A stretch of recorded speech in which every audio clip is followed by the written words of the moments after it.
Good evening, everyone. Welcome to the third Bushfire Resilience webinar, Getting Your Insurance Right. This series of presentations has been organised by Bushfire Resilience Incorporated, an independent, not-for-profit association focused on improving community awareness and preparedness for the threat of bushfire. These webinars have been organised on the lands of the Wurundjeri people, and I wish to acknowledge them as traditional owners and pay my respects to their elders past, present and emerging, and to elders of other communities who may be joining us today. My name is Malcolm Hackett and I am the Chair of the Board of Valley Community Financial Services, the community company which owns and operates the 5 local Bendigo Bank community bank branches. Like other banks, community banks, we are a for-profit social enterprise, which returns up to 80% of that profit through community strengthening sponsorships back to the communities which support the branches. In previous introductions, I've talked about our support for local CFA brigades, but tonight I'd like to talk about a different area. Our community is fortunate to have a large number of clubs who focus on sport and recreation. Physical activity is important to community health, but of course they also serve a greater social purpose through modelling the power of cooperation, nurturing young people, increasing social cohesion, and contributing to a sense of belonging. In some cases, we assist sporting clubs with sponsorships for running costs, but we prefer to help with special projects, particularly when our funds can be used to leverage contributions from council, state and federal governments. In this way, we've assisted many local tennis clubs with synthetic grass courts to replace the water-hungry Ontakar.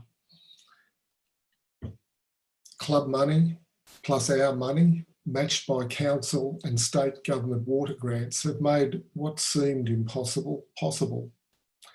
We helped the Diamond Creek Women's Football Club achieve lighting for night training in the same way. And similarly, Panton Hill Cricket Club were able to complete redevelopment of their training nets. Our biggest commitment of this kind was 10 years ago, when the stadium project in Diamond Creek was facing a funding shortfall. The community bank stepped up to help raise local funds, and then we pledged the final $1 million to get the project over the line. In full operation, that facility caters for thousands of people per week. The name Community Bank Stadium means a lot to us. Of course, these funds are a result of thousands of local people who do their banking, insurance and investments with Bendigo Bank at our 5 community branches. We need your support to grow our business so we can grow the community contributions. We aren't asking you to make a sacrifice. The Bendigo Bank has very competitive products and our bank branches offer personal service, mobile bankers and an acclaimed digital platform. We're just asking you to consider us and ask for a quote.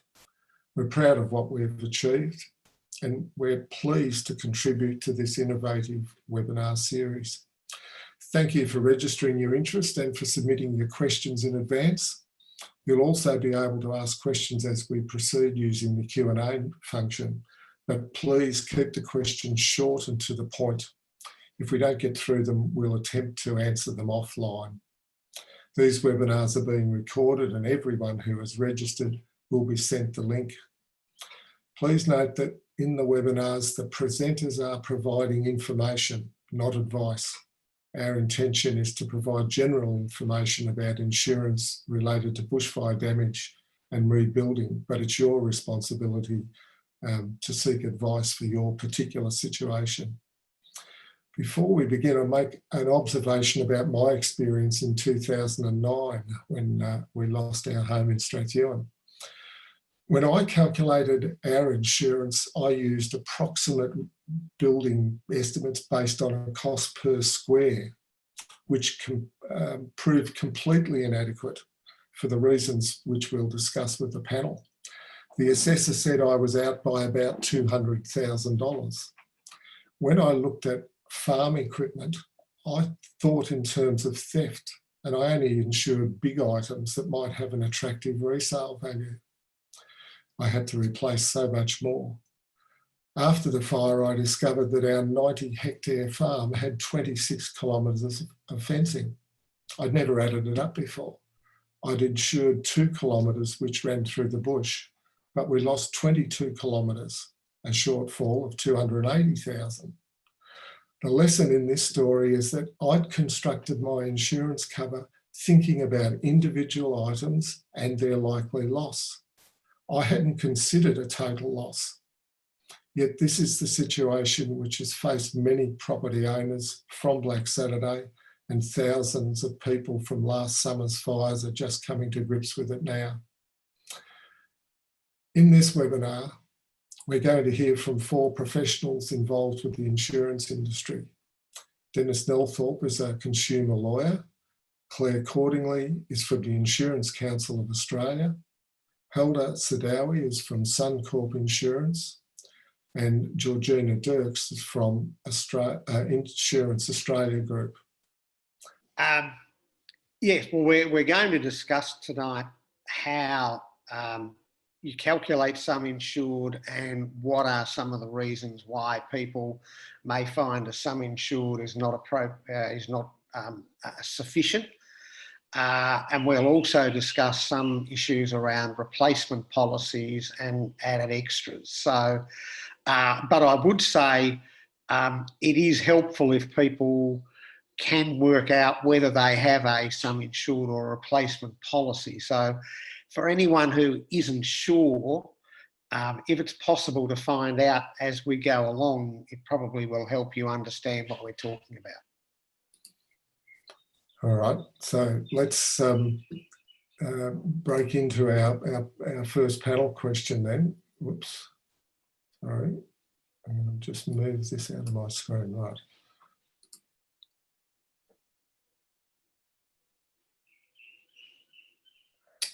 All right, our first question is, what percentage of policy owners are underinsured? What are the causes and what are the consequences? Dennis and Claire, I guess you can share this one. Well, I might leave Claire to talk about the percentages, and just to give my background as a consumer lawyer, just to explain, I was involved with the 2009 fires, and I was one of the 3 people who worked for about 9 months at Legal Aid, Victoria Legal Aid. Underinsured is sometimes even a misunderstood term. People often find themselves underinsured because they didn't understand the process. So I would say there are 3 reasons why you might find yourself underinsured. One is that you've just insured one year, 20 years ago, and simply gone with inflation ever since, and you haven't reviewed that amount for maybe 5, 6, 10, 20 years. It's necessary to review it every 4 or 5 years because the type of materials that are being used, the costs may have gone up much more than inflation. The second thing is that after 2009 fires and the other fires around that time around Australia, there were a lot of planning rules about what sort of materials and processes were used. And if you haven't increased the amount of your sum insured to allow for the changes that occurred over the last about 10 years ago, then you will be underinsured. And the third problem is you tend to insure your property on the basis that it is the only property that burns down or is destroyed, when in fact it's not uncommon to have whole suburbs. And if there is something that significantly increases the costs, and I know in one of the areas out your way, there is a bridge that is absolutely crucial. If that bridge was destroyed and it was much, much more difficult to get materials in, that in itself could increase the cost of rebuilding for everybody. So it's important to understand the causes of underinsurance, and that's why tonight we will talk a lot about how to work out what the sum insured should be. I'll hand over to Claire. Thank you, Dennis. So the Insurance Council of Australia estimate that either 4 out of 5 or 80% of policyholders are underinsured to some extent for their policy. For the recent bushfires, that statistic did somewhat differ, but we do find that generally there is, to some extent, and it may be from a really large amount to a really minute amount. I would also agree with Dennis on the fact, especially around when there is a catastrophe in an area, or if there is a large scale loss, it does cost to get these supplies in at a higher rate sometimes due to the access to resources and also trades. So that does always impact, and that's something that people don't particularly think about. I live in a bushfire zone area, and that area was impacted last year by the bushfires, and it was probably the day that we got evacuated to my brother's house that I was talking to my brother about his insurance, and he hadn't reviewed his insurance since he'd moved into his home, and he had done a very large renovation. He was underinsured by $300,000. So it's really important that if you do any changes to your property, you review that, because I think a lot of people just go, oh, that's nothing, I'll just think about that later. Or you also, like everyone's getting solar panels on their roof. You need to add that. You need to disclose that to your insurer to make sure that you are adequately covered, because there are some things that you will put out a large sum of money on. You might even do a new kitchen. They can cost $80,000. If you don't update your insurance, you will be underinsured and you will not get the kitchen that you had in your property before that. So there are so many factors, but my main message to people is if you review your insurance every year, you may realise that you do more around your house and do more little mini renovations, and that may actually increase your sum insured. Now, the rebuilding costs have increased significantly over the years, especially with the new building codes. And also the consequences in this as well is just one thing that I really want to hammer home. With the bushfires recently, there were a lot of people, and a lot of people that were underinsured significantly by over $500,000, especially up on the northern rivers like mid coast. And this is something that where these people were situated, this was their ending home. They knew that they've lived in this house for years. They didn't think that it would cost that much to rebuild, and now they're going into rentals, or they're significantly out of pocket, and they may not be going back to work because of their age demographic as well. So it's really important to remember you may not be able to rebuild your home, or you may not be able to go back to work. So if this is that situation, then you need to consider that if you are financially prepared in the event of a disaster. Thanks, Claire.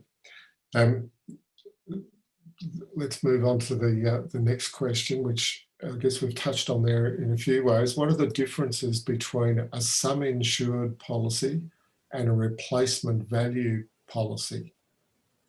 And what is safety net?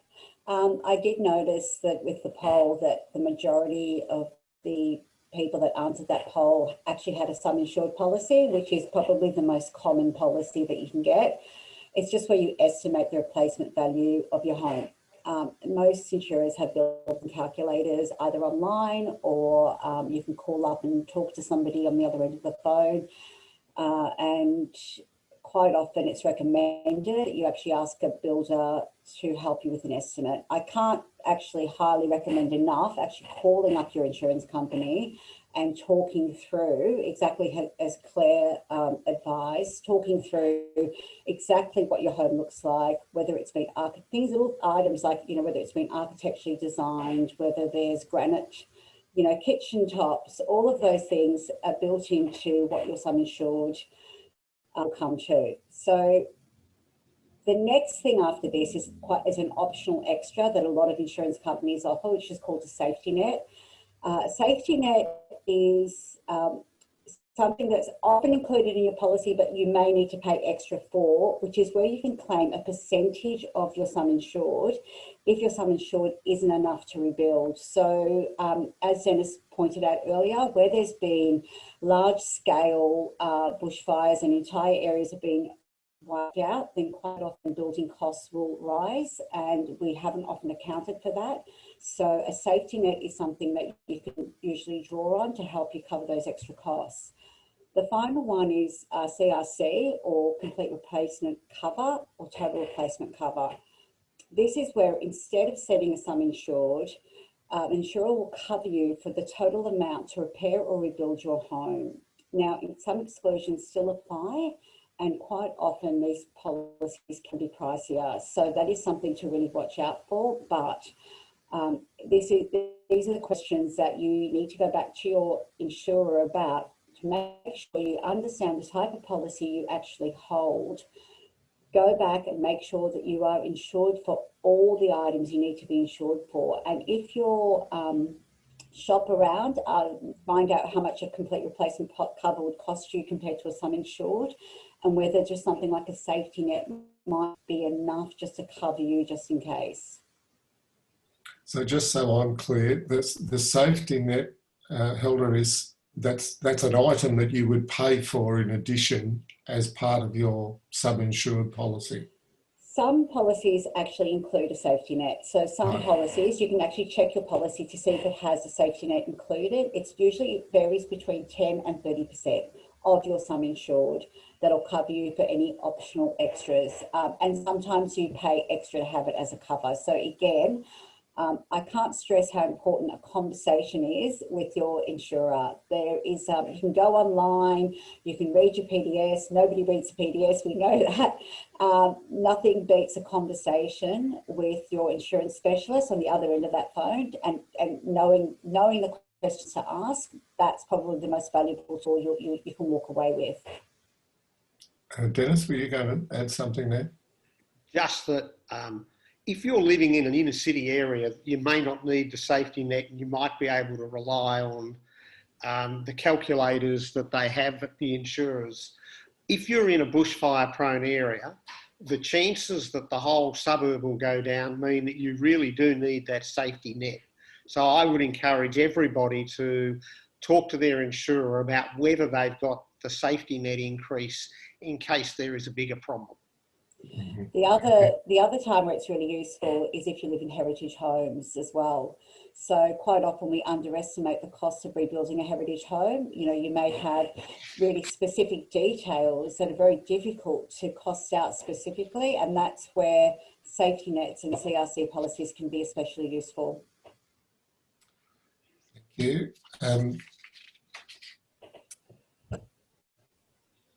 Now, this would apply to a lot of people in our area, I think. Will I require additional cover for a farm or for a hobby farm property?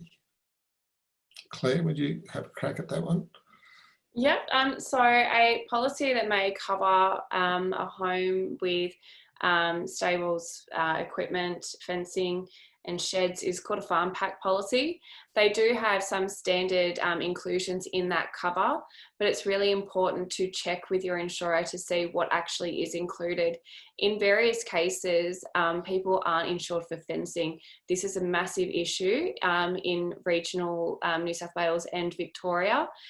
With bushfires. So Blaze Aid are usually deployed into the area, and they're a group of volunteers that do this work, which is wonderful. But a lot of people, a lot of farmers are left out of pocket or concerned about their cattle or their assets being exposed because the fencing has gone down and they aren't insured for that. There are some insurance policies that do have like a standard set of kilometres that are covered, but again, you need to check with your insurer. The other option is a policyholder that does have various assets on the property because of their farming equipment or their business can always consult with an insurance broker to get a package of policies, but it's under one grouping, so that you might be insured with various different insurers, but the broker will manage that claim or manage that policy for you. That is another option, and some people do find that much more suitable or easier to manage. But that is basically my answer for the additional cover for a farm or a hobby farm. So if you've got a standard policy with your insurer, just a home policy, and you've got other assets, you may need to review that to see if you either need a farm pack policy or if you need to get some additional advice from a broker. If you are in this situation and you do need to talk to someone or get a list of some insurers, the Insurance Council does have a service called Find an Insurer.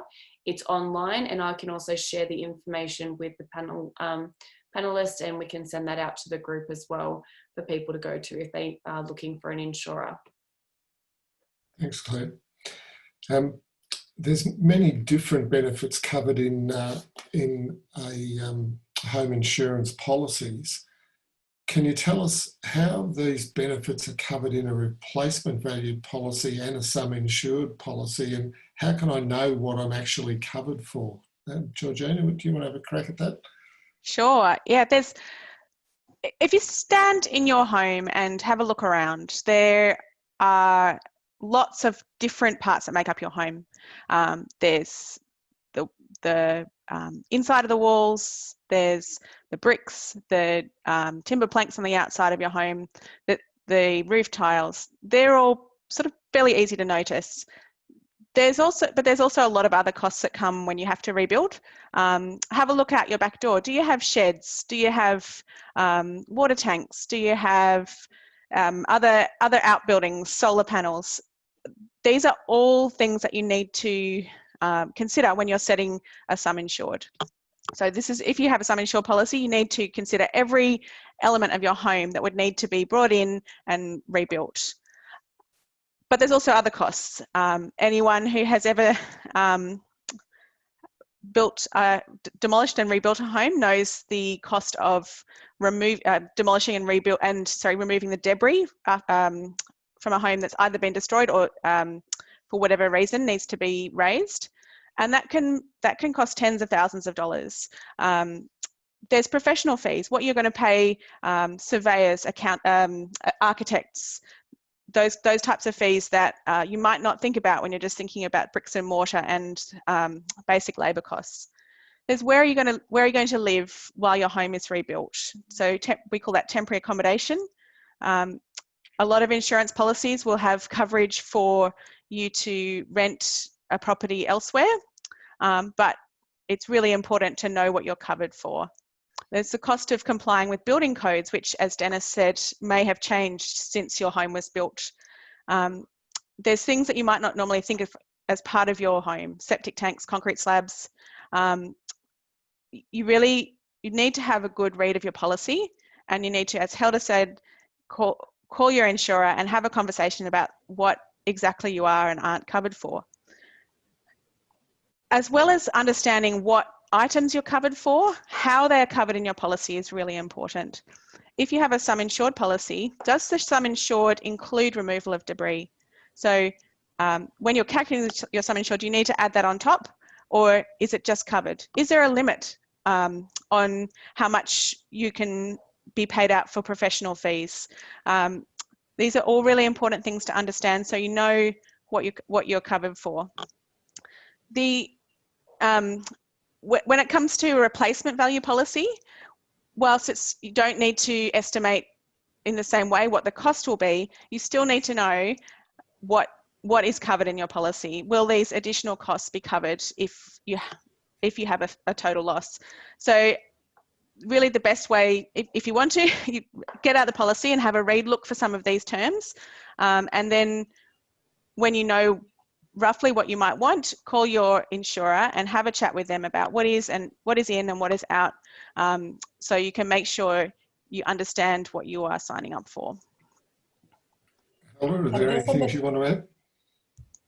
I just wanted to add to that, sorry, that just that it's not really a question about understanding really what the difference is between CRC and sum insureds and safety nets, because all insurers have varying degrees of what is and isn't covered. What's really important here, and I'll keep harping on about this until you're sick of me saying it, is call your insurer, ask the questions, talk to a specialist. Looking up things online can be really confusing. Before I started working in insurance, I had no idea what my insurance covered. And even I found the PDS, you know, baffling in parts. So, and I've been working in insurance for quite a long time. So, you know, if you're just picking up the PDS and you're trying to understand it, then you're gonna get confused. But we train our people to answer these questions on your behalf. And if you want to know if your solar panels are covered or if your outbuildings are covered and you've looked around and you're unsure about whether the swimming pool is going to be replaced, pick up the phone, talk to your insurer and make sure that you ask those specific questions. Thanks, Helen. You mentioned in there, or we've touched on it a couple of times, that there could be additional costs. What planning scheme compliance expenses might people expect to come up against? Dennis, can you give us an idea? So I think we need to go back to the fires that occurred pretty well all around the country, culminating in 2009. Prior to that time, there weren't a lot of rules about what materials you needed to build a house with or where you could build that house. After that period and after those fires, they brought in pretty well around the country rules about for planning rules for fire affected areas. And they have affected everything from what doors and windows you might have to have, what style of roofing you might have, through to whether or not you might have to relocate the house on the property. Now, if you're on a suburban block, that's not a significant issue. But if you've been living in your property for a long time and you back onto the side of the mountain, you might actually find a requirement that you are to build the property in a different spot, which means that all the water pipes and everything have to move. So the planning rules can make a really significant difference. And a simple way of understanding this is that if you had been in your property from 2010 to 2005 to 2020, after 2009, you should have increased your sum insured quite significantly to take into account the changes for those planning rules. And if all you've done over that period is increase for inflation, then you are almost certainly in for a terrible shock if you ever need to rebuild. I also think it's worth noting that increasingly, if you have to rebuild, there will be very significant changes in the materials and the way in which the house is built. So I suppose I would say to everyone listening, have a think about whether you've significantly increased the sum insured by something like 25% in a single lump sometime since 2009. We know that there are many, many people who haven't. I know in the recent fires in eastern Victoria, there are many, many people who were living in, little rural towns who had simply increased every year by the inflation factor. And when they found out what was involved in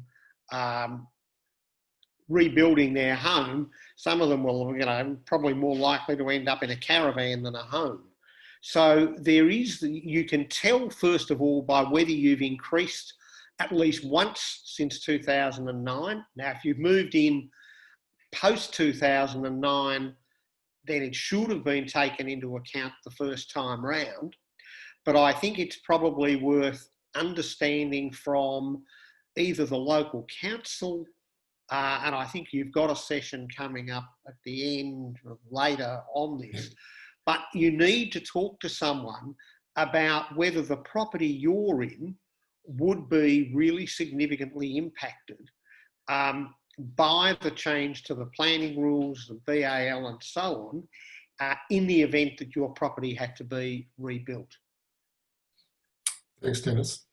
Yes, in fact, our next webinar will deal with those issues. So people who are concerned about that should definitely come to the next one.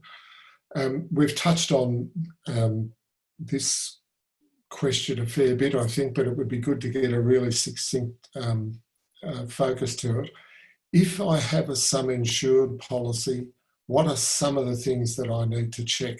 Helder, do you want to just crack into that one for us? So I think the first thing is very obvious, is go and check to see what you've actually got your sum insured for. First thing, because you know, it may have gone up incrementally over the years, but if you started the policy 25 years ago, like Dennis mentioned, you may have no idea what you're actually insured for. First thing is to actually check your policy and have a look to see what your sum insured is. Then, if you have a complicated home, if you live in a semi-rural area in a bush, ask the help of a builder. It's a very minimal cost to actually make sure that you are, you know, we, as Georgina mentioned, we don't know what's behind those walls. I wouldn't have a clue what it takes to build a home. You know, I look at it, this is what we paid for the house. People do equations, like they subtract the cost of the land.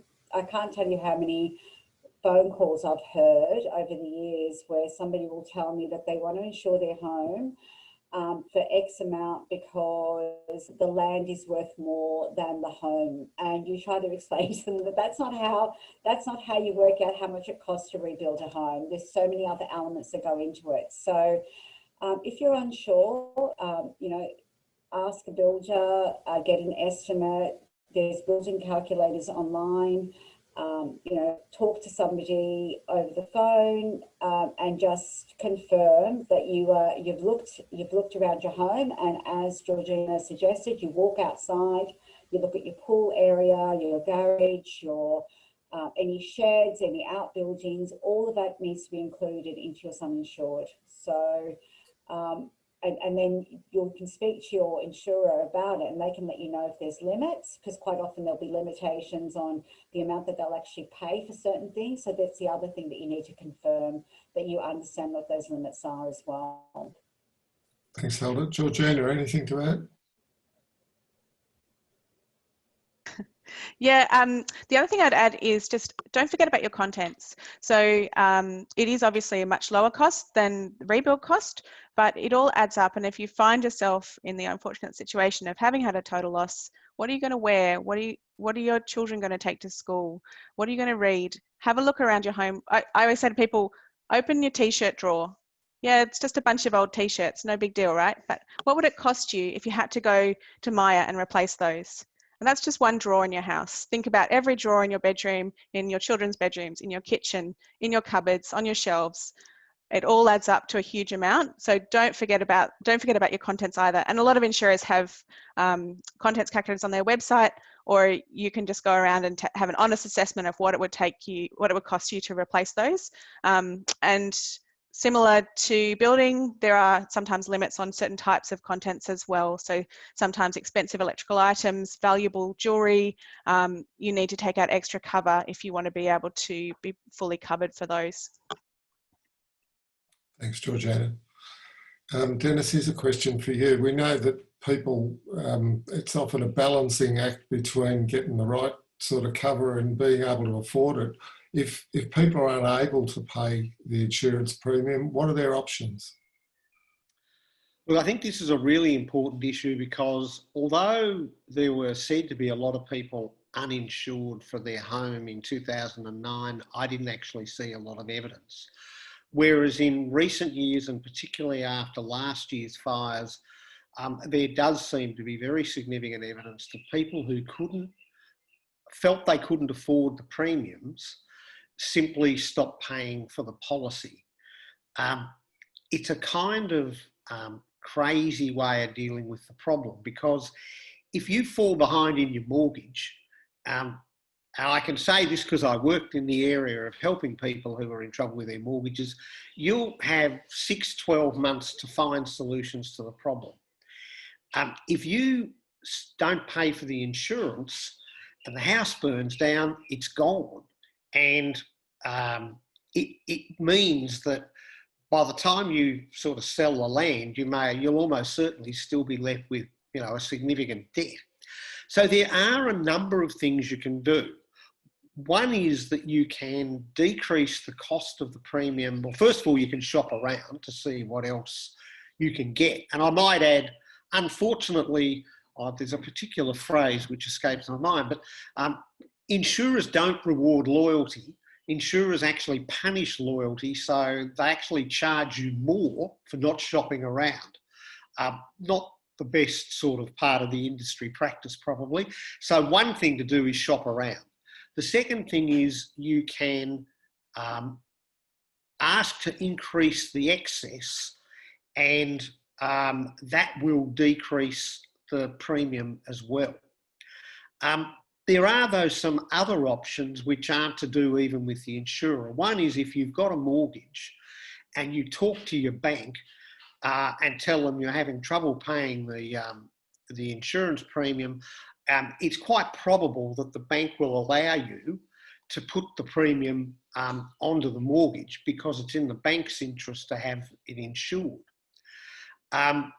You can also, if you're having real financial difficulty, which is not uncommon and maybe even more uncommon given the last 12 months, you can go and see a community-based financial counsellor who won't charge and who can negotiate with both the insurer and with the bank to try and assist with making sure you can pay for it. Now, I've dealt with debt throughout my working life, and I guess I would say of all the things that you want to try and come to an arrangement on paying, you put insurance first because you can find solutions for most of the other debts. Now, I will also say that some insurers also have a pay by the month, which means that you only have to pay it monthly. But I should warn, it's got a very high dropout rate. I'm not absolutely convinced it's the best solution. My view is a better solution is to find a way to pay the premium all in one hit. I do want to add one other thing. It's not only a question of what you're doing. It's also, I think, there seems to be some evidence that some of the people who are not insuring are much older people who have sort of come to the conclusion that they'll take the risk. And it's not a very good decision. So if you have neighbours who are, you know, in their 80s or 90s or something, without wanting to appear too nosy, it may well be a good idea to just ask them, oh, look, it's fire season coming up, are you all covered for insurance? And, you know, as well as making sure that they've, you know, got rid of all the leaves and the overhanging branches, actually checking that they are insured, because the last thing we would want is for someone who's, you know, in their mid-80s to suddenly find out that they've got a block of land and no house and no way of putting one back up. Finally, the last thing I'll say is it may also be, then you can, I think the insurance industry will have to come to terms with this a bit, but you might have a 4-bedroom house. The kids have all left home and you don't need 4 bedrooms anymore. And it may be that you can discuss saying that you want to insure for a 2-bedroom home. Can they work through the calculator so that you can insure for a cheaper home? So that in the event that something happens, if you can't afford the full amount, then you can at least make sure that you're insuring for an amount that will give you a replacement home. So that's a fair bit to take in, but I do urge everyone, whatever solution you choose, not insuring the property is a really bad choice. Thanks, Dennis. Well, there's options there that I must admit I hadn't realised existed. In the unfortunate event that you have to make a claim, Claire, what sort of proof would need to be provided? Yeah, so in if you were to suffer a total loss with your property, you would need to provide proof of ownership. But if those documents or proof of documents, if those documents are lost, which in most cases they are, we do have with our industry hotline, we can do policy searches for people that are affected with bushfires or floods or any other natural disaster. So proof of ownership is quite apparent. You would need to really start writing out about your version of what happened in the events. But generally speaking, if it's a large scale catastrophe, the insurers are already aware of that. The biggest issue that comes with this, and this is changing, it hasn't yet changed, but it will be something that will come through the Code of Practice, the 2020 Code of Practice, which I have right in front of me, is previously with those large scale claims, proof of ownership for contents or receipts or inventory lists were required for contents claims. Now, this is like a really big thing that we've actually reviewed, and in the new Code of Practice that's being implemented, and all insurers, subscribing insurers, will comply from 2021. Can't confirm if it's July 2021 or January, it slipped my mind, but Hilda might be able to clarify for me, there will be a change to that where insurers will not ask for that if it is abundantly clear that you had proof of ownership for those contents.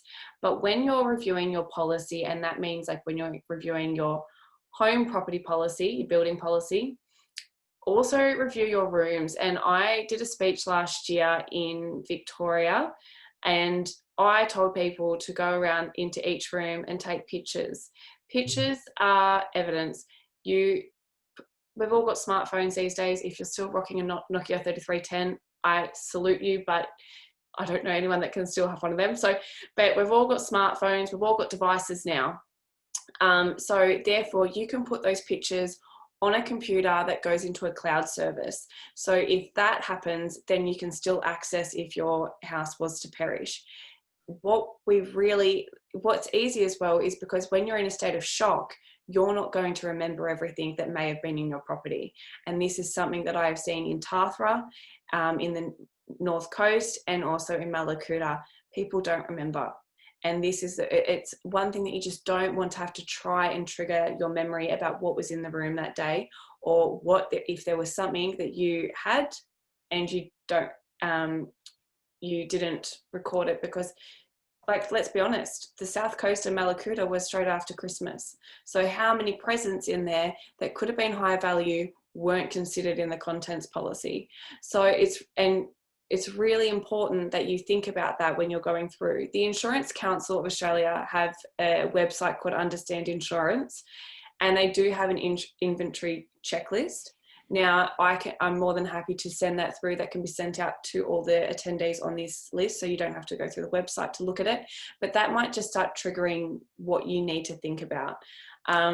So that's basically what I suggest. I think the easiest way to do it is to take photographs, because then it will be easier to trigger maybe what was in that room and the contents that you may need to claim for. Dennis or Hilda or Georgina, do you have anything to add on that?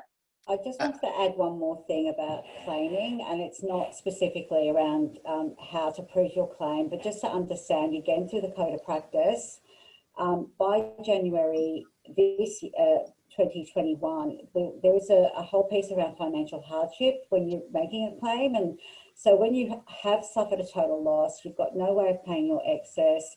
You've got no way of paying back any debt. So if you owe the bank, all the rest of it, then insurers now need to help you source financial assistance and assist you with paying those excesses. So we are trying to meet, I guess, the consumers, listening to where the hardship is and trying to assist where we can. And so at claim time, you may be in a scenario where you can't make a claim, you don't believe you can make a claim because you cannot pay your excess, that you now have the resources to be able to do that. So that's just really, really important. If you ever get that pushback, it's part of the new Code of Practice that all insurers who subscribe to it will have to adhere to. Thanks, Hilda. I just want to reiterate something Claire said. In 2009, we dealt with about 10 to 12 cases where homeowners in the immediate aftermath of the fires completely misdescribed their home to a loss assessor, had replacement policies, and were funded to rebuild on the basis of the information they gave the loss assessor. If you leave out a room, a balcony, a veranda, all of those things make an enormous difference. And we had, as I said, 10 to 12 cases where there was $100,000 to $200,000 difference between what it was going to cost to rebuild the home they had and the amount they were offered. And the reason the problem occurred was that the people had misdescribed their home, which in the immediate aftermath of the fire is probably not surprising, but I think it does mean that having photographs of both the inside and outside of your home is absolutely crucial. Thanks, Dennis. One of the things that people have talked about a bit in this area certainly is, and you touched on it before, is the issue of geographical location. Do insurers factor in, where your property is located? And you mentioned before issues with planning. Is it likely that insurers might refuse to issue a new policy, following a bushfire? It's probably or better even that refuse to issue an existing policy because of the location. Well, because I'm not an insurer, it's probably better that I go first and then leave everyone else to have a comment. There are instances yet where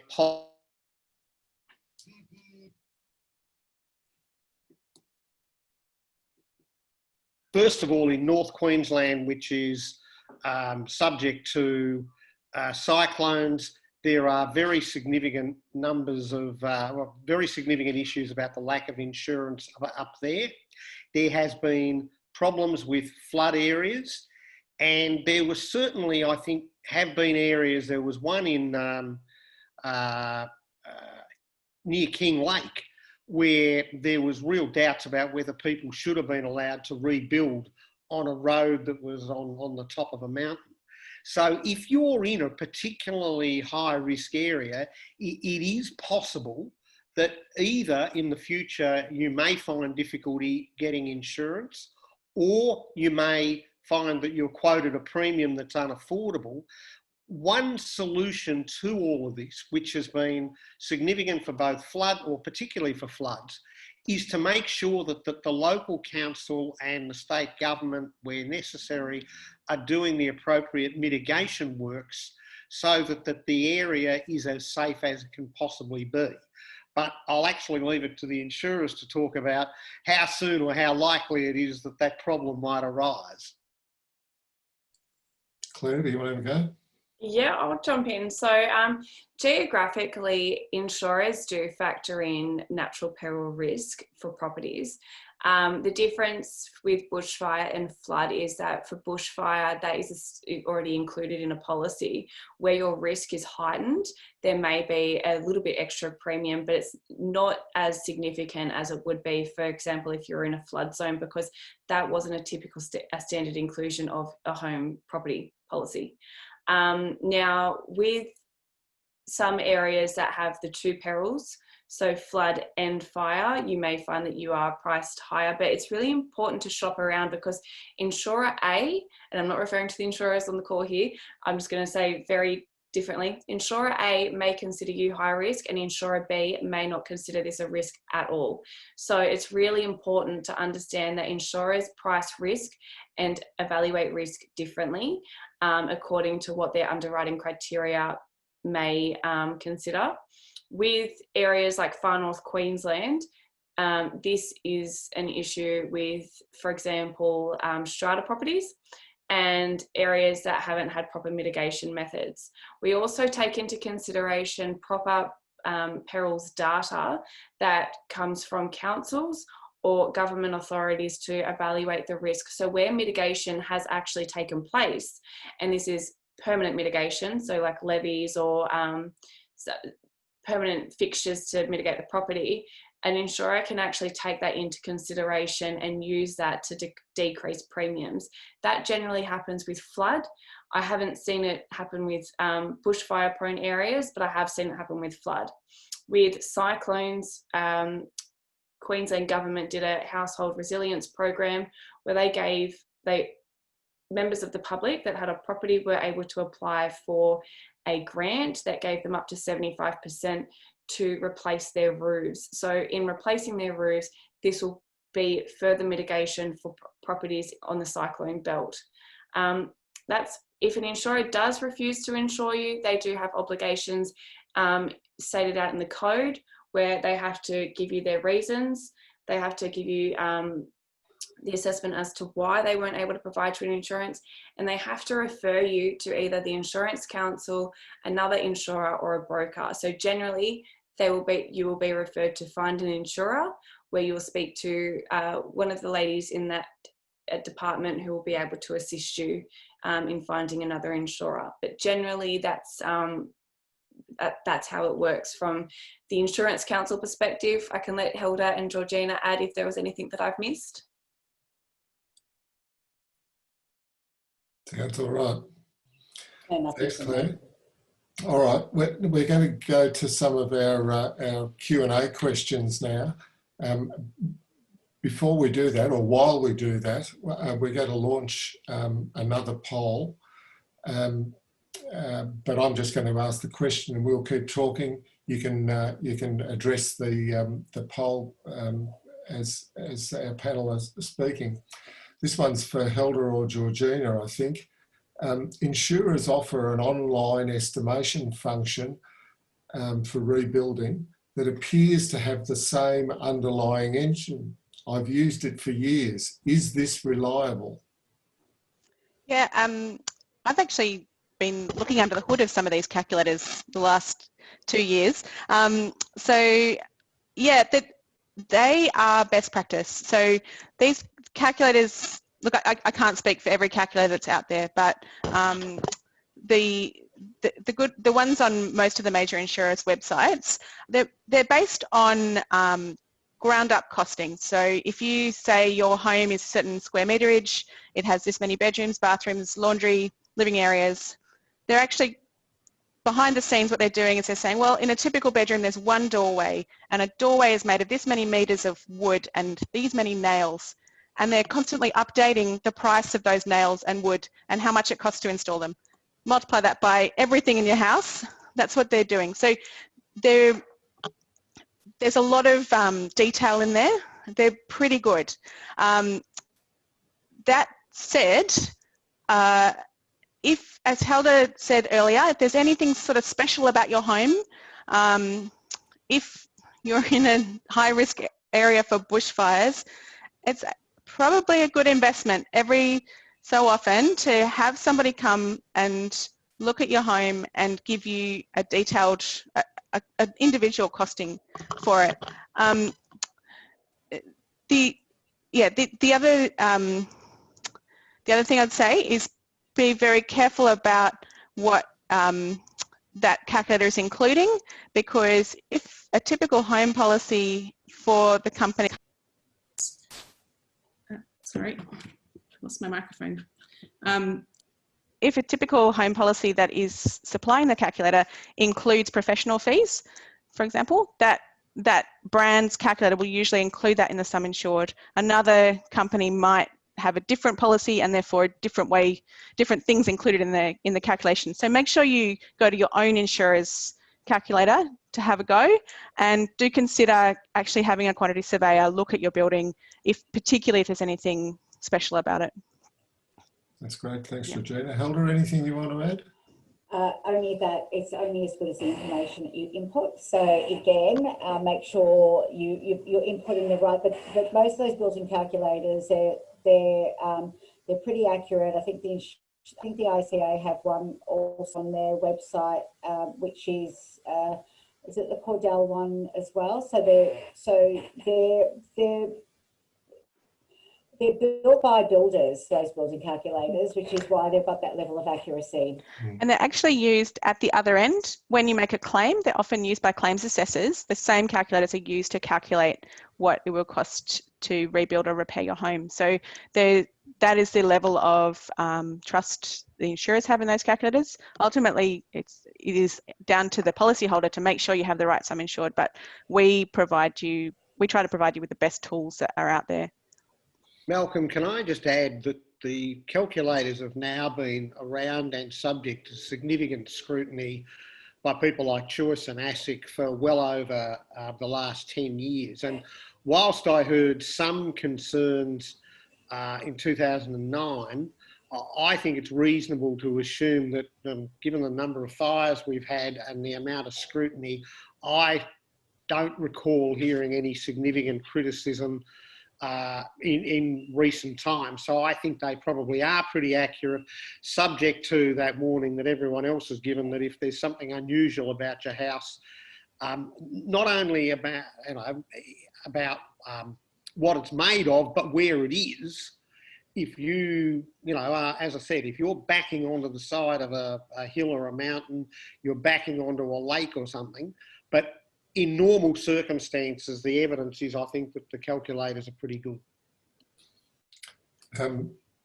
Thanks. I'll just draw your attention, panel, to the results of that last poll.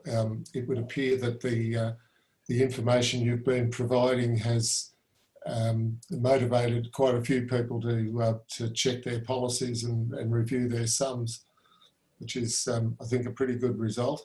Anyone want to comment? Anything you see there? I think that was exactly the outcome when we spoke about what we wanted people to take away from this webinar. I think what I wanted to happen was for people to walk away wanting to understand their insurance properly and actually review and make sure that they were correctly insured. So that for me is a massive win. That's great. Can I just add, Malcolm, that for anyone who, don't worry about whether you can afford a higher premium. The first question is, how much will it cost to rebuild the house? The second question is, can you afford the premium? Yes. And if you can't, there are solutions, but you're better to find out what the true cost of rebuilding and insuring your contents is, and then dealing with the question of affordability. Here's a question for you, Dennis. When Scott Pape, the barefoot investor, lost his house in a bushfire a few years ago, he got his insurance company to pay him out directly and not pay the bills for the building, for the rebuilding. Is this something you would recommend, and what's the process? Well, I'll make a comment and then get Helder and Georgina to respond to this. One of the problems, I generally reckon that it's not, you don't want people getting cash in hand. One reason, by the way, is that there is sometimes a 6 or 12 month delay in rebuilding. And if the cash goes into a bank account, the question is what happens to it afterwards. But more importantly, my understanding is that in many instances, the insurer will take care of the rebuilding, and they're better at it than most insureds. And I can tell you that I haven't got any technical skills at all. I'm completely useless. I would rather have the rebuilding managed by the insurer than take the responsibility for myself. Now, if you truly have, if you're actually a builder, then you may actually be better off trying to get, seeking a cash payment. But I would argue, and it's the same, by the way, with a car. I mean, the notion that I want to sort of have control over who repairs my car is pretty ridiculous, because, I mean, I barely know, but all I know is it's got an engine. So I think the question is, how happy are the insurers to be responsible for managing the rebuilding? Over to them. Claire, do you want to say something? Yeah, sorry, can I just add one thing into Dennis's point? We've recently seen an increase in organisations that will try and help you manage your claim with the insurer, and they've been termed disaster chasers. But this generally happens in like that's happened in the bushfires recently, with the 2019-2020 bushfires, and also with hailstorms. Generally speaking, they push for cash settlements, and it does delay the process, and it's also not beneficial for the consumer. It's also, if you only suffer a partial loss to your property and you get a cash settlement, it's then required for you to have that work fixed for the next year when your property then comes up for renewal. So it doesn't, I don't think it puts you in a better situation. And I have seen it with Cyclone Debbie specifically. We've never noticed how many Toyotas could get sold, brand new Toyota Hiluxes could be sold in far north Queensland after Cyclone Debbie, because the amount of cash settlements. This isn't going to help you get your home back or put you back into a property. If you can do it and you have assessed it properly, then that might be the better option for you, but it's not for the large group as a whole a better option, because you don't get someone managing your claim. You don't have that, you may not get the temporary accommodation extended. The insurer is paying for your claim. They may have other circumstances that will assist you if the bill does go over 12 months. So it's really, when we get these calls, we always say to people, you need to really write down a list of pros and cons and really make an informed decision, because now a lot of people with this, the disaster chasers are pushing for cash settlements, and it's not beneficial, and it does leave the insured or the policyholder shorthanded. So that's just my perspective from the Insurance Council. I'll let Helder and Georgina add to that, but I just wanted to get that. I definitely echo your comments on disaster chasers. They're doing that because they will take a portion of your cash settlement, and that is not covered by your insurance. So that comes out of the money that you would otherwise need to rebuild your home. And yeah, I just echo the other comments as well, that are you prepared to do what the insurer would otherwise do for you, which is manage the process and walk you through it, potentially give you a little bit of extra temporary accommodation if there's delays from the insurer's end. Are you prepared to do that? Are you confident that all of the money will still be there when it comes time to rebuild? If you are, then by all means, but I'm not sure that I would feel competent to do it myself. Yeah. The risk. Sorry, can I just add a comment on the disaster chasers? If there is a large-scale problem, Legal Aid runs disaster help, which is a free service. The community sector absolutely agrees with the insurers that these disaster claim people, I'm happy to say it, they're basically rip-off merchants.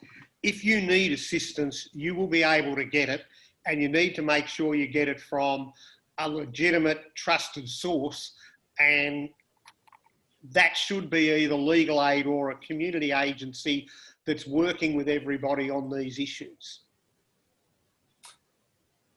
Here's a question for the insurers. This person says they've got a complete replacement cover, but it doesn't specify an amount. It says the insurance company will repair or rebuild the house as it was, or pay out based on the insurer's assessed costs.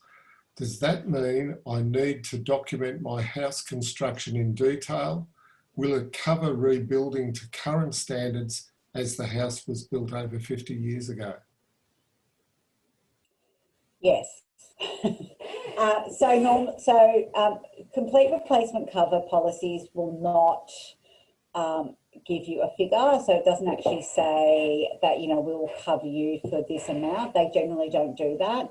What would normally happen is that it'll say we will build your home to the standard. If your home was built 50 years ago and it's not a heritage listed home, obviously they're not going to build you a house that's reminiscent of the 1970s. They will build you to today's current standards, absolutely. But there are, like I said, you know, you need to check all CRC policies can be different, and you do need to check what isn't included, but generally they don't include an amount. They will just build it to the standard. So it would be worth all of those things you said before, taking photos of it and so on, to at least have some idea of what the house consisted of. Yes, so, you know, essentially what it'll mean that is if you had a 4-bedroom home, they'll build you a 4-bedroom home. If you had, you know, a pool, then you'll get a pool. So but they're not going to build you a 70s, you know, den with shag carpet. No, that's not going to happen. So I wouldn't worry too much about that. Did you have one of those, Helder? And they're back in fashion, so I'd actually quite like that now. Here's a person who's wondering about bores and underground services and the replacement of those, and how that's covered in an insurance policy. Do they need to be itemised separately, or?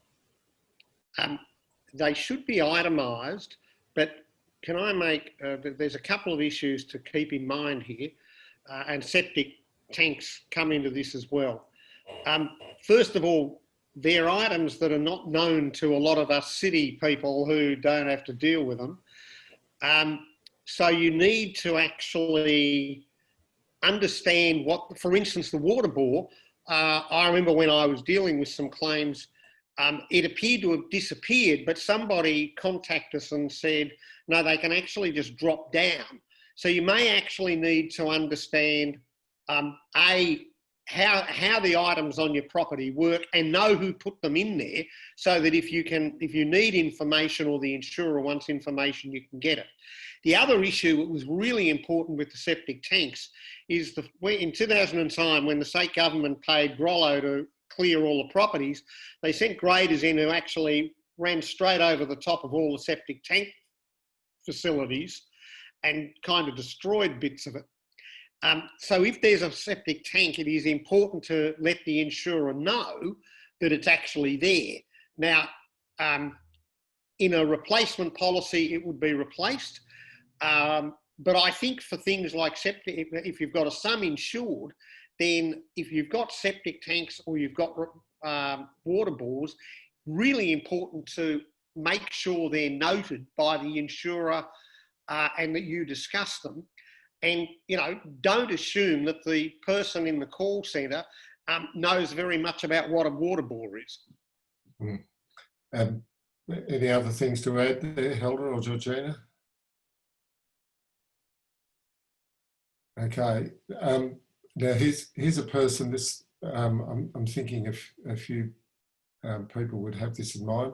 I'm not a farm, but I have a detached shed that most of my tools, etc., are in.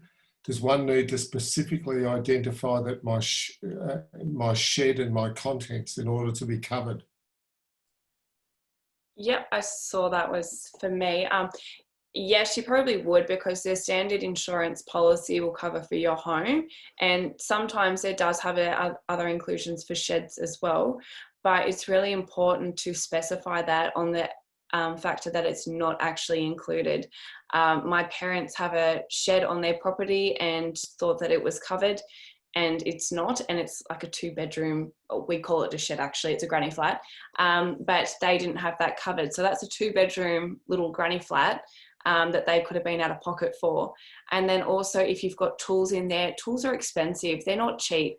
And I know of a few tradies that have have had their tools stolen or perished in a fire, and it's really difficult to if they haven't been specifically specified. So I would, if you do have expensive tools like that, I would definitely call up your insurer and make sure that it is covered and also specified on the policy. But I'll also let Helder and Georgina add if they think of anything else. Yeah, I mean, it's the same refrain, isn't it? Just give them a call and see. Sometimes it's covered under a standard home policy as an outbuilding. One thing to watch out for is tools of trade. They often have sublimits in policies. So if you just give them a call, you know, just make a note in your diary tomorrow, ring insurer and check that I'm covered. It doesn't matter if you don't have all your questions ready tomorrow. Ask them the ones you've got and call them again the next day when you've got it sorted out. this is one that really does vary a lot from policy to policy. Here's a question for Claire or for Dennis. Someone says here, this is already too complex. Who can I pay to work this out for me? Microphone, Dennis. I was going to say I'll do it for a very large fee, but you know, I'm very expensive. I think this is a really interesting question. I think a lot of people will feel that way. I think part of this is that the way we deal with insurance, we kind of expect people to have knowledge that many people just don't have. So I think there's two things you can do. One is pick out some of the key phrases you've heard tonight and actually ring your insurer and say, can you actually explain what these things mean and how my policy covers them? And I actually think that, you know, we have, as consumers, we actually haven't asked enough of the insurance industry. They can only answer the question if you ask it. The second thing is, depending on what the issues that you're struggling with is, it may be worth going to a community organisation in the local area and saying, you know, is it possible to get anyone from a financial counsellor through to a builder to give you some assistance in working out both what the sum insured should be for your property, but also, and it'd be a really interesting experience to sort of see a community organisation have a sort of day where they said, you know, let's get in a group of people to see if we can help people work out what a sum insured would be. But I think it is a matter, it's not an easy question to answer. I think part of it is to ask a lot more questions of your insurer, but I also think it may be a matter of going to a community organisation and, depending on, you know, how much difficulty you're having, saying, you know, is it possible for them to get someone to help you work that out? Because it could be that there's a, you know, a retired accountant or someone who is, you know, working in a local community organisation who can offer that assistance. But I do think if you genuinely are concerned about whether you know what you're doing, it is, I think, important to sort of, you know, go and ask around in both from the insurer and the local community to see if you can get assistance. I still say that there's nobody who's going to be able to help you more than the person on the other end of that phone, the insurance company that you're insuring with. If you have any questions, you pick up the phone and talk to those specialists. Our people are so good at what they do. They're trained to a really high degree. They'll, if there's any questions that you want answered that they can't answer, they'll refer you to the Insurance Council. They know all the right people to refer you to. I still think that this is their job. This is what they do day in, day out. Pick up the phone and speak to an insurance specialist, and it's free. So you don't need to pay anyone to do that. And I think that's your first point of call. That's my personal opinion. This next question, I think the answer to this one is wait until next week, but it's how do you find out the areas in your municipality that the planning rules have been altered? That would be with the council, your local council, and also the state body if there's anything from a state code that then gets filtered down, but the council should have all of that information. Yeah. So you were correct. I think you'll have that opportunity to ask some Nillumbik Council planners next week where that may apply in our municipality, and certainly for other people that are watching, go to your council. You mentioned early on about the safety net.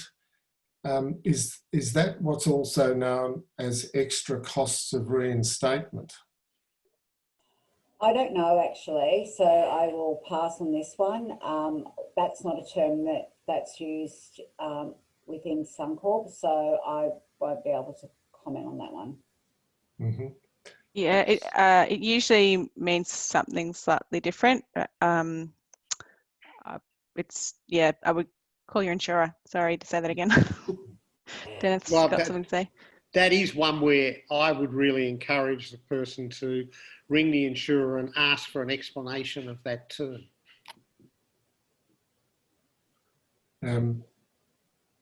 This, you've covered a lot of this, but how should people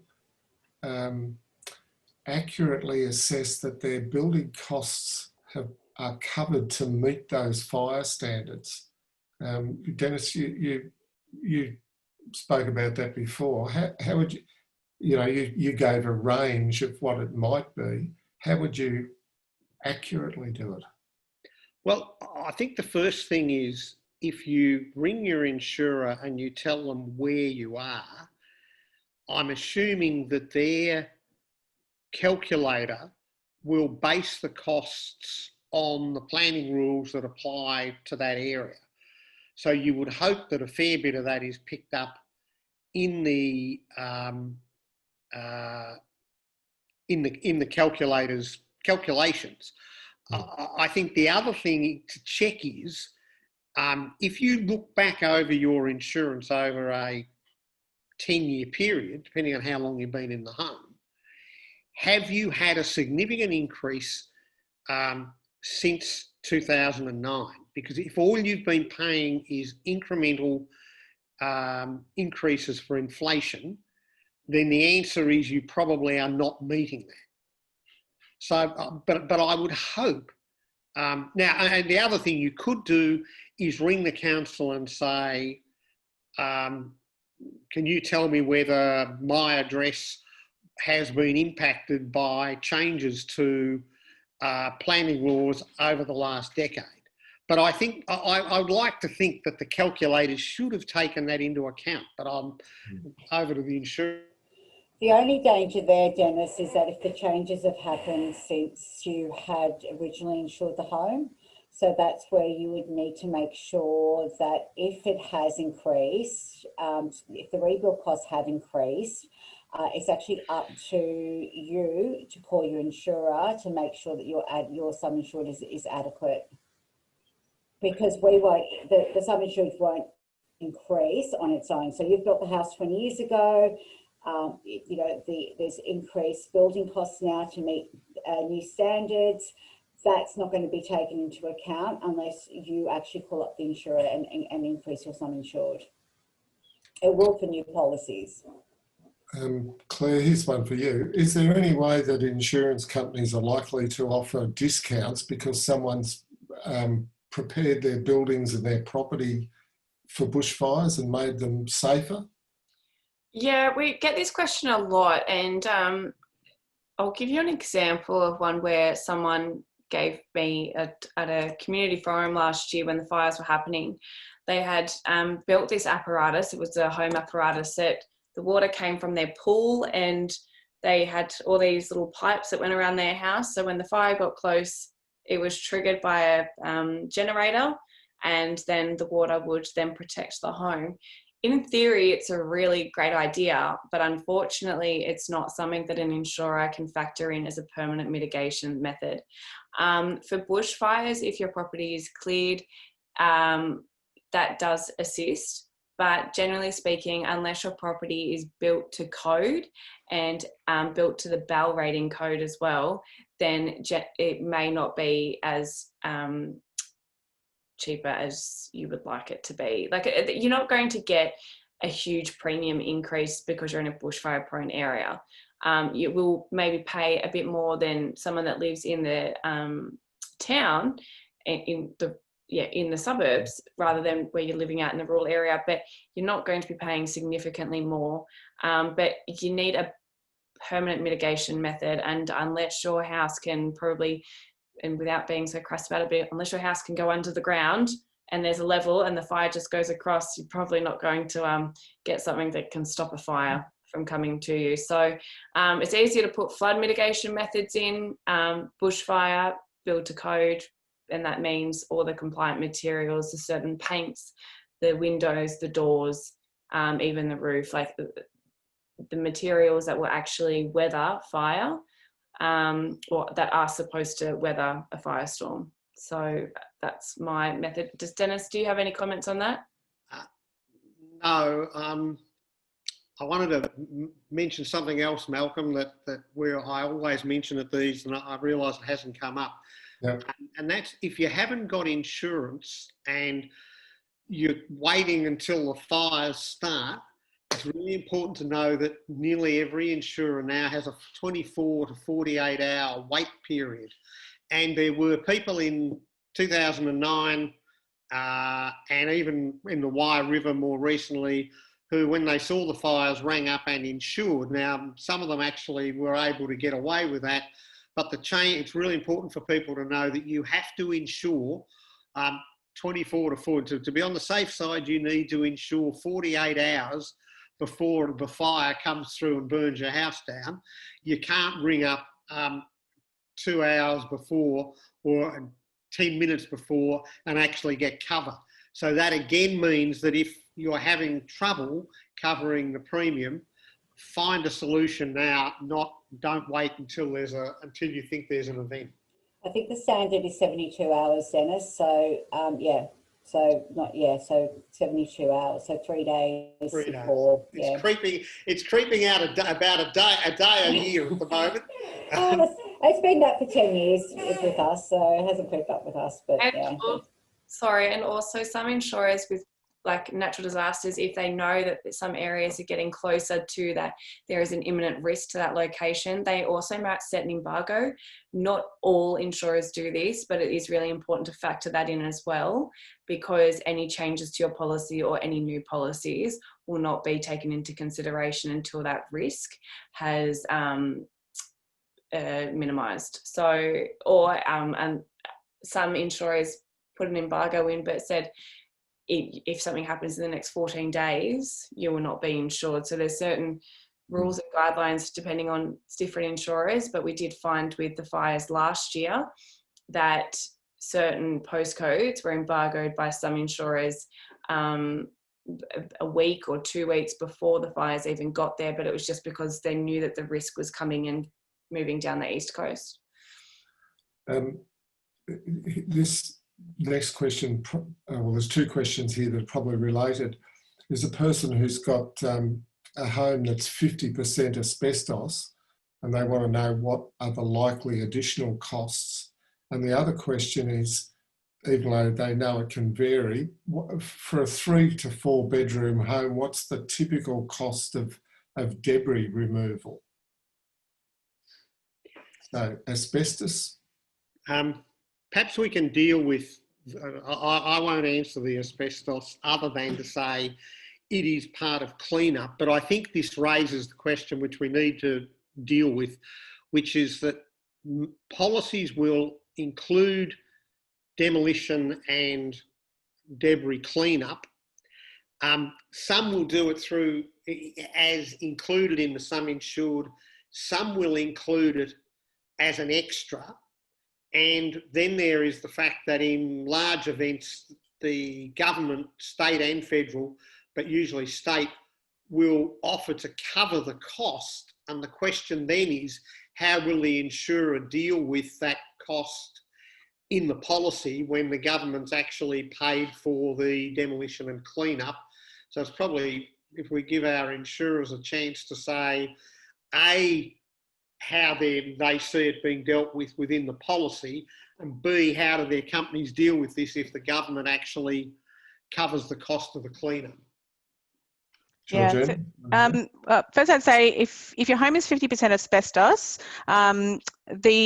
you're going to removal of debris is going to be more expensive for you, because if there's even a small amount of asbestos in a house that has been destroyed, most of the time we have to treat the whole lot of all the debris as though it has could have asbestos in it. So specialist removal, specialist disposal. So that can cost a bit more. In terms of Dennis's query about how insurers will deal with removal of debris if it is paid for by the government, if the government comes in and does it, what does that mean for your policy?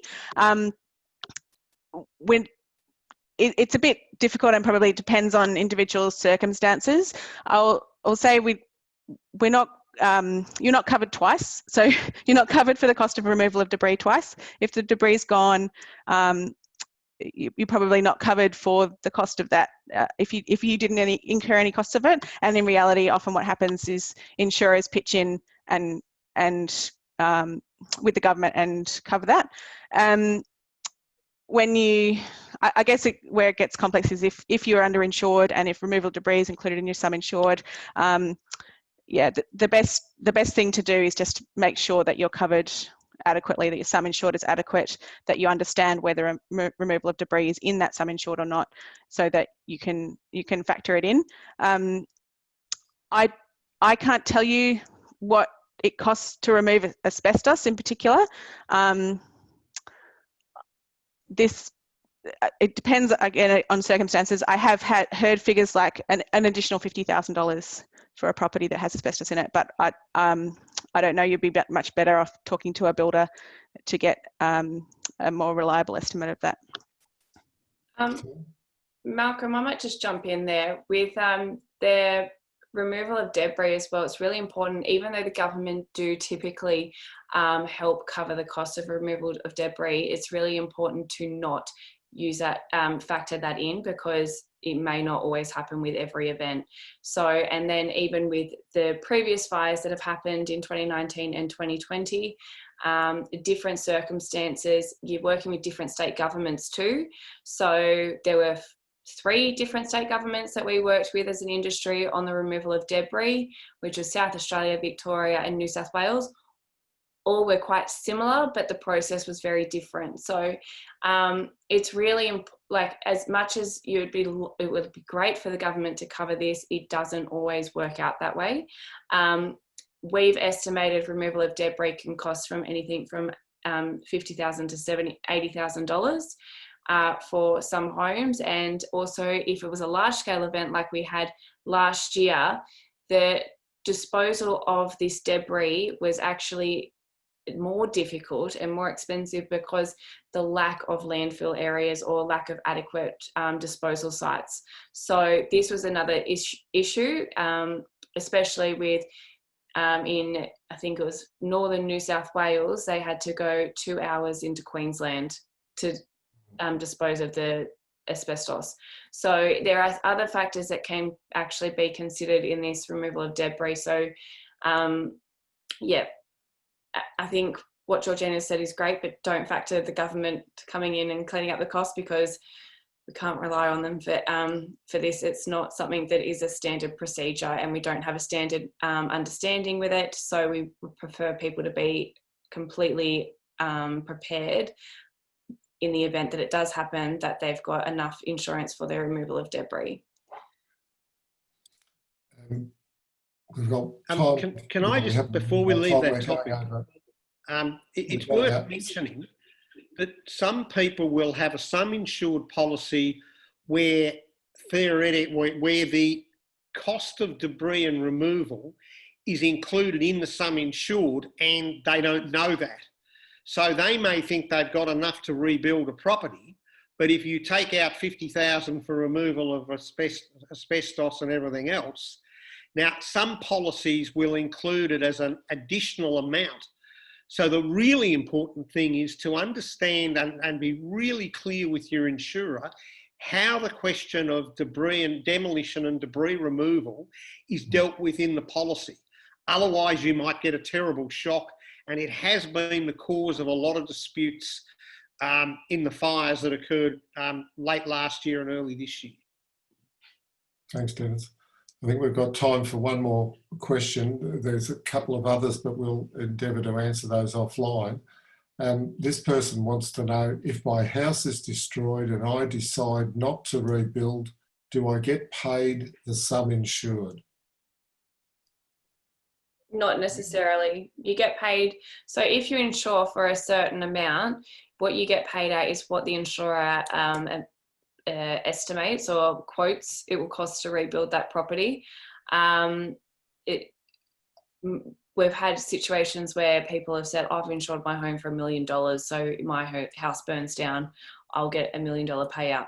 no, it doesn't happen that way. You definitely need to speak with your insurer, and if you do think that your insurer isn't offering you the amount that you would consider it to be rebuilt, you can definitely negotiate that with your insurer and have discussions in that claims process.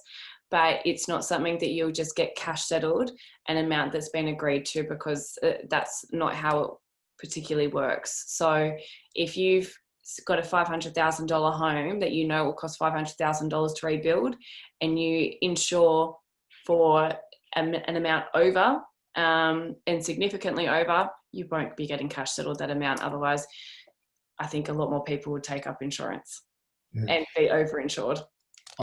There can also be a problem with replacement policies, that if you've got an old property that you know that you inherited or something, and you know that rebuilding it would cost X, but you don't actually intend to rebuild, then there's going to be a question about how much you're paid out.